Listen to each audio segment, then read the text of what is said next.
Santé et chocolat.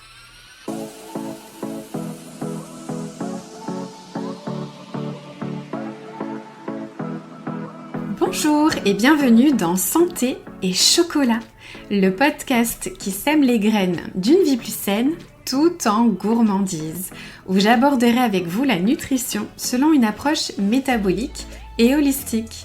Je suis Céline Faustin, diététicienne nutritionniste depuis 2005, spécialisée dans le rééquilibrage alimentaire avec des notions de psychonutrition et de micronutrition. Derrière chaque épisode se cache un peu de mon parcours, mon histoire avec la nutrition, mais aussi beaucoup d'expériences vécues auprès de mes patients. La compréhension du fonctionnement de votre métabolisme est une notion essentielle à mes yeux et je vous le partage ici dans ce podcast. D'ailleurs, j'aborderai les thématiques comme la perte de poids, la productivité, la prévention santé, le sucre, des sujets qui me passionnent et qui sont la base de mes accompagnements. Seule ou avec des invités, je vous partagerai mes conseils simples et applicables instantanément dans votre quotidien. En toute sérénité, vous allez acquérir les connaissances dont vous avez besoin pour vous permettre de vous sentir bien dans votre corps, votre esprit et votre assiette. Installez-vous confortablement, prenez votre boisson préférée et un petit carnet. Je vous souhaite la bienvenue et une belle écoute. Hello et bienvenue dans ce nouvel épisode. Aujourd'hui, nous allons parler d'un sujet fondamental, le rôle du tissu adipeux dans la régulation de l'appétit et du métabolisme. Le tissu adipeux, ce sont nos cellules graisseuses, nos réserves de graisse. On entend souvent dire que la graisse est notre ennemie, qu'il faut absolument la faire disparaître. Pourtant, elle a un rôle bien plus complexe qu'on ne le pense. Et dans un monde où la perte de poids est souvent réduite à un simple calcul calorique, il est en fait essentiel de comprendre que le tissu adipeux est bien plus qu'une simple réserve d'énergie. Il agit en fait comme un véritable organe endocrinien produisant des hormones et influençant directement nos sensations de faim et de satiété. Si en théorie, plus nous avons de graisse, moins nous devrions avoir faim, eh bien pourquoi certaines personnes en surpoids ressentent-elles constamment l'envie de manger? Pourquoi le corps continue à réclamer de l'énergie alors qu'il dispose déjà de réserves importantes? Eh bien, c'est ce qu'on va voir dans cet épisode. On va voir du coup aussi le rôle protecteur du tissu adipeux, son lien avec l'appétit et la leptine, et puis aussi pourquoi l'inflammation perturbe ce mécanisme. Évidemment, je vous donnerai à la fin des solutions concrètes pour rééquilibrer votre métabolisme et retrouver une satiété naturelle. Évidemment, je vous parlerai de mon programme de détox de printemps qui est disponible en ce moment et qui vous aidera justement à réguler l'inflammation et à relancer vos mécanismes de sensation alimentaire, dont la satiété. Alors déjà, nous allons parler du rôle du tissu adipeux. Parce que, contrairement aux idées reçues, la graisse corporelle n'est pas uniquement un stockage de calories en trop. En fait, elle va jouer plusieurs rôles essentiels dans l'organisme. Premièrement, un rôle de protection mécanique. En fait, elle va amortir les chocs, protéger certaines zones soumises à des pressions importantes comme la voûte plantaire et les fesses. Ensuite, ça a aussi un rôle d'isolation thermique, puisque certains types d'adipocytes, comme la graisse brune, va produire en fait de la chaleur, qui du coup va aider à maintenir la température corporelle du corps. Aussi, c'est évidemment une forme de stockage d'énergie. En fait, c'est le seul tissu capable de stocker les réserves sous forme de triglycérides et puis de les libérer quand le corps en a besoin. Et également, le tissu adipeux a un rôle de détoxification puisqu'il va emprisonner les toxines liposolubles, c'est-à-dire solubles dans les graisses, pour éviter en fait que ces toxines ne circulent librement dans l'organisme. Alors jusqu'ici, tout va bien. Mais c'est lorsque ce tissu devient inflammatoire que les problèmes commencent. Donc on va parler déjà maintenant de la leptine qui est l'hormone de la satiété, c'est celle qui coupe la faim. Alors, quand on parle de faim et de satiété, on pense souvent à la volonté ou au simple fait d'avoir l'estomac vide. Pourtant, la régulation de l'appétit est un mécanisme hormonal extrêmement précis qui dépend directement du tissu adipeux et de la leptine.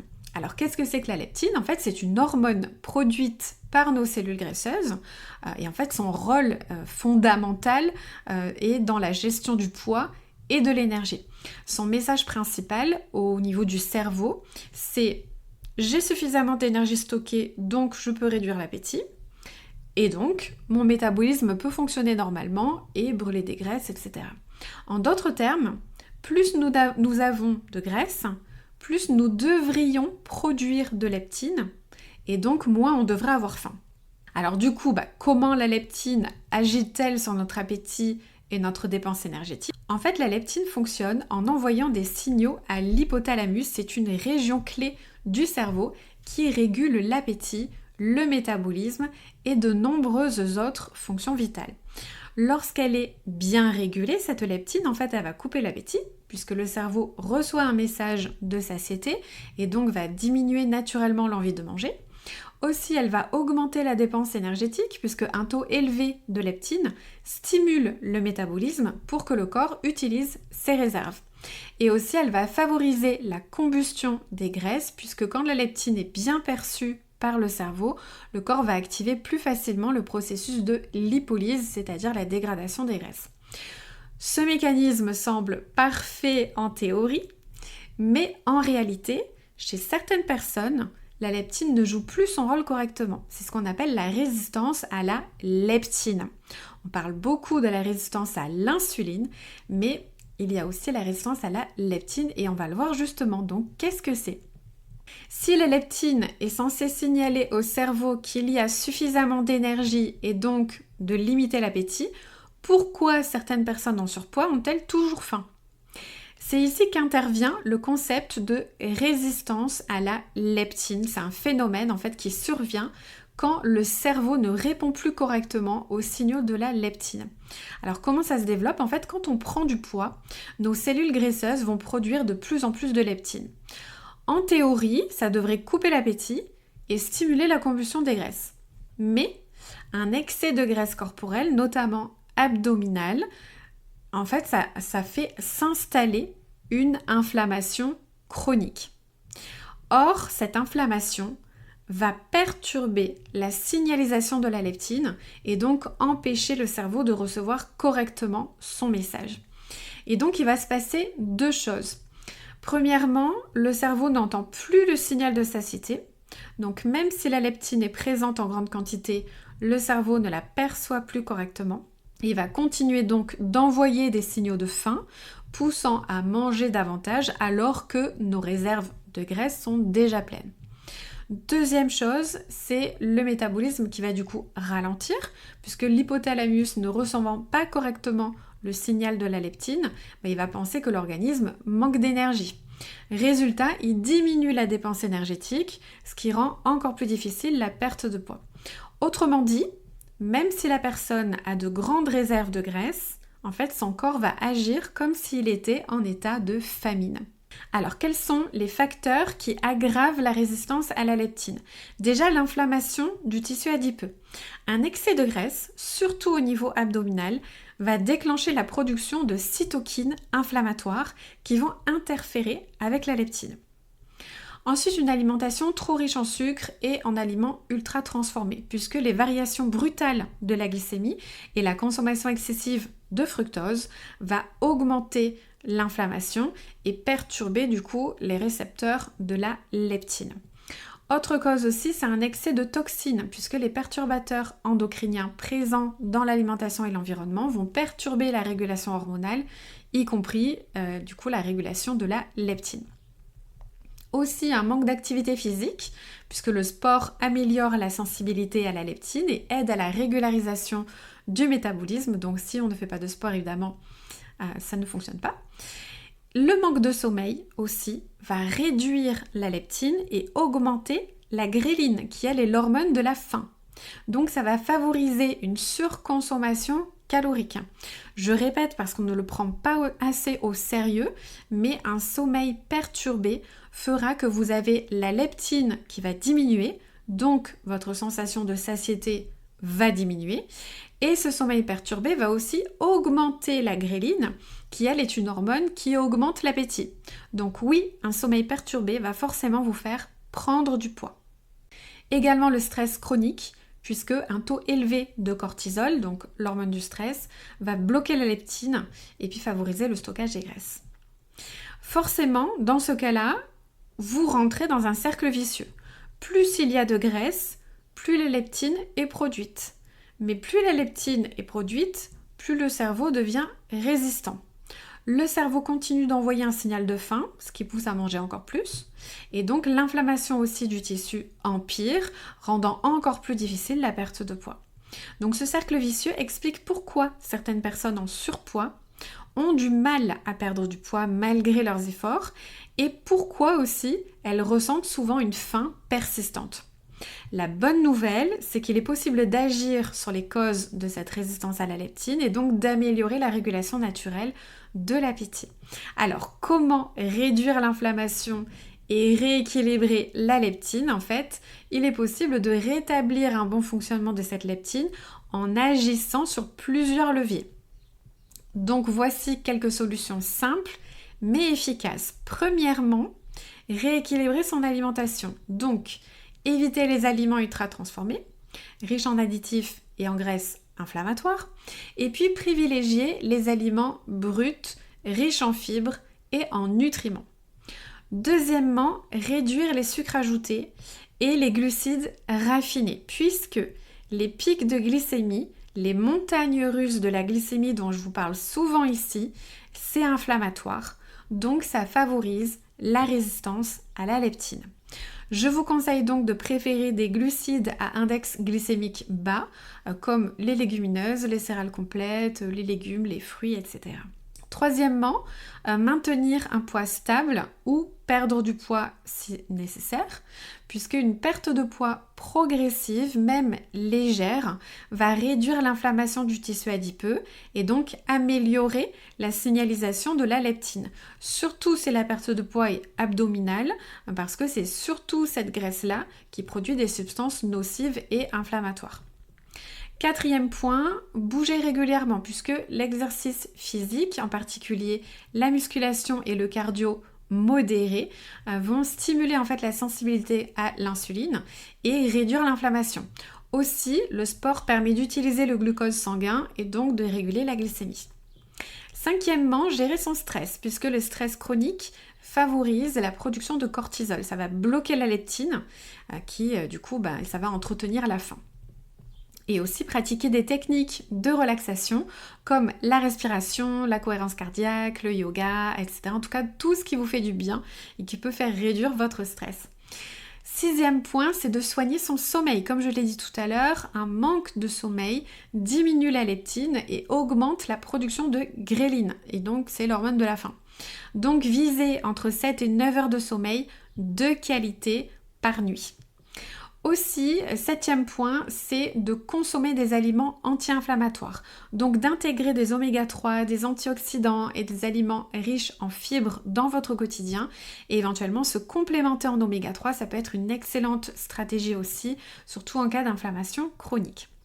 Alors, pourquoi la détox peut être une solution efficace pour relancer la leptine? Et je parle évidemment de détox intelligente, pas d'une détox qui est faite n'importe comment.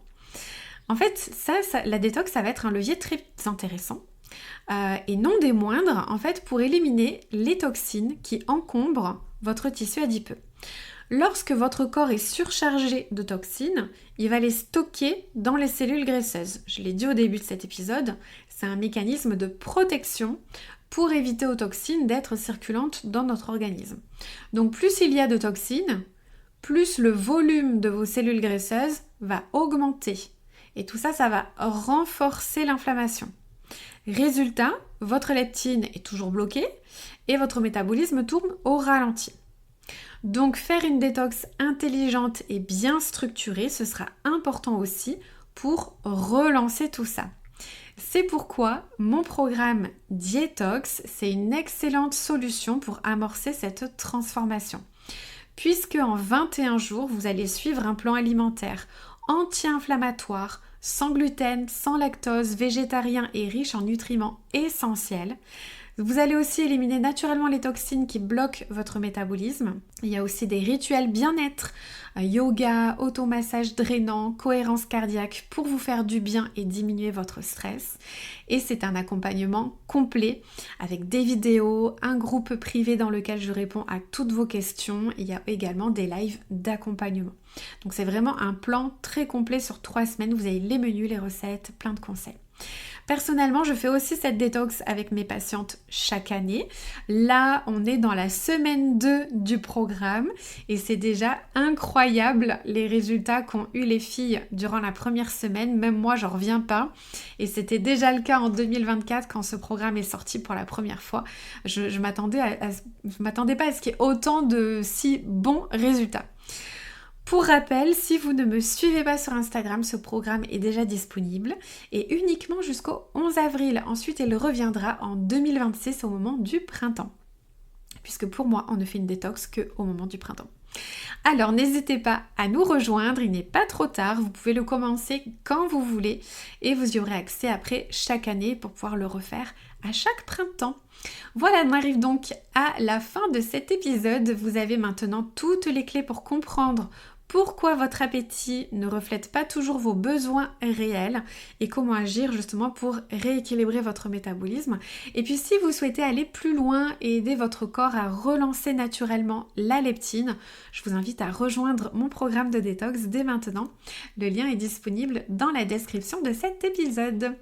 Quant à moi, je vous retrouverai avec grand plaisir dans un prochain épisode. En attendant, si l'épisode du jour vous a plu, s'il vous a inspiré et motivé à prendre soin de vous dans votre quotidien, n'hésitez pas à le partager autour de vous, ainsi qu'à laisser une jolie note et un avis si vous souhaitez soutenir le podcast. À très vite!